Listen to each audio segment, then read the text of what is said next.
Raja Mataram itu ada yang nggak mau jadi raja karena takut kalau jadi raja tidak alim.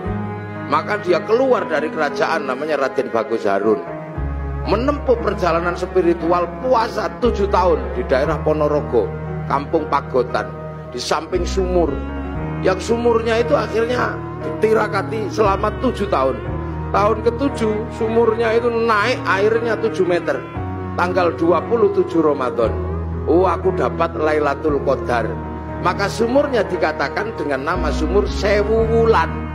Karena sumur Sewu Wulan, maka kampungnya sekarang disebut kampung Sewulan, di belakang pabrik gula Pagotan itu. Raden Bagus Harun akhirnya punya anak perempuan galaknya luar biasa, dikenal dengan nama Nyi Ageng Alap-alap. Kalau ngamuk naik di atas pohon. Dinikah Raden Santri, punya anak namanya Mbah Maktum. Nikah punya anak Mbah Maklum, nikah punya anak Mbah Tafsir Anom, nikah punya anak Mbah Kolibi, nikah punya anak Mbah Ilyas. Mbah Ilyas menjadi kandepak pertama di Surabaya. Punya anak perempuan galak namanya Nafikoh. Dinikah sama Kiai Hasyim Asy'ari, punya anak Kiai Wahid Hasyim, nikah sama Nyai Solikah binti Bisri Sansuri Jombang, punya anak Abdurrahman Wahid. Bener-bener terjadi seorang ulama jadi presiden walaupun 2 tahun luwung. Gus Dur itu keramatnya satu, nggak pernah mikirin uang. Bisa diceritakan? Ya nggak mikirin uang. Nah Gus Dur kemana-mana nggak butuh uang, nggak ada yang ngurus, ada yang nyambut. Tapi Gus Dur selalu dapat uang. Tapi ketika dapat uang juga nggak mikir. Terus kiai kantong bolong. Pernah menyaksikan di mana misalnya? Ya bukan menyaksikan, kalau saya dikasih ya. Tolong diantar ke siapa, diantar kemana. Ya Gus Dur itu tidak pernah bisa lihat penderitaan, walaupun bohong. Maksudnya? Jadi misalnya ada tamu, udah tahu tamu itu bohong, tapi dikasih sangu. Oh gitu? Loh iya itu Gus Dur. Kayaknya gitu, Gus ini ku bohong, ini ku goro. Ya pun lah, tugasnya dia goro, tugasnya kulo ngenehi. Kalau asisten pribadi Gus Dur itu bagaimana ceritanya kok bisa jadi? Itu asisten dunia lain. Dunia lain? Iya, jadi bukan dunia yang di permukaan. Jadi apa itu pengertiannya? Ya kan dunia kiai itu kan ada problem-problem yang orang sering disebut dalam bahasanya problem invisible hand itu. Oh. Ya itu bagian wiritan, bagian dikir itu aja. Nah kalau nggak salah katanya ceritanya yang beredar ini Gus Dur mencari panjenengan ya? Itu jadi gini, dulu ada di Jogja itu namanya Agus Wiarto.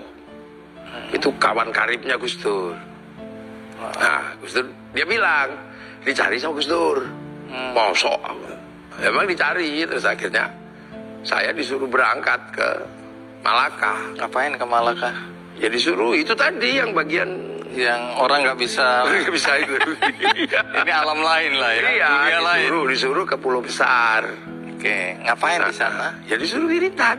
Wiritan oleh Gus Dur. Gus Dur. Terus?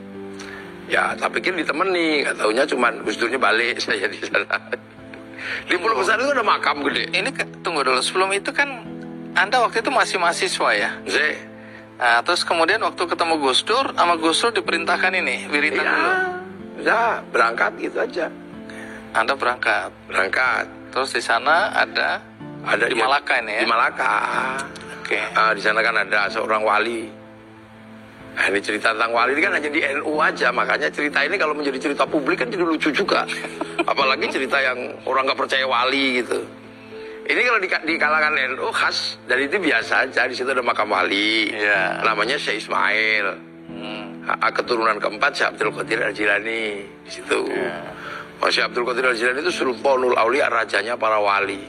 Mungkin lo dalam bahasa Mas Andi santo lah ya. Oke. Iya. Nah ini kan sesuatu yang hari ini memang menjadi sangat rumit ketika dibicarakan.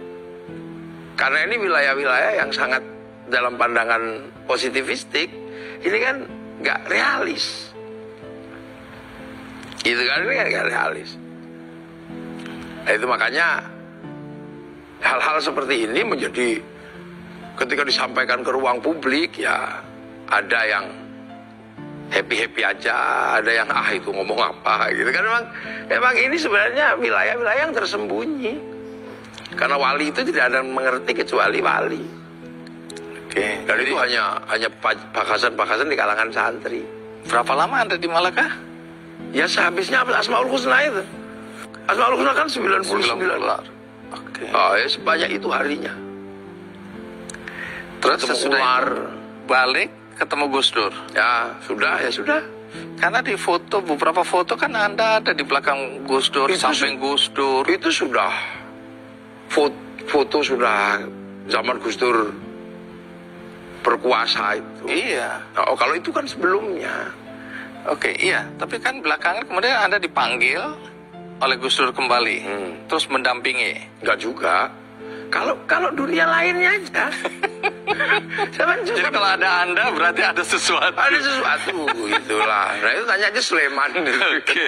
Jadi kalau ada sesuatu yang apa gitu, panggil. Ya gitu aja jadi bukan yang resmi-resmi pakai jas gitu.